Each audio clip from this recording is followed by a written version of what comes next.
We went to the farmer's market today and selected a vegetable that looked the best to make dinner with tonight. And so we found these carrots, and I'm going to show you how to make an amazing carrot recipe. It's a roasted carrot, and then you put glaze afterwards, and then it gets drizzled with a basil goat cheese sauce, and they are so good, so fancy, perfect for company, perfect for a date night, just goes with anything. Amazing.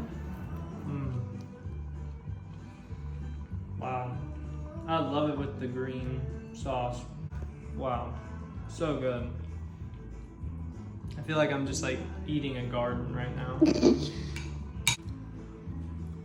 That's a knockout from me.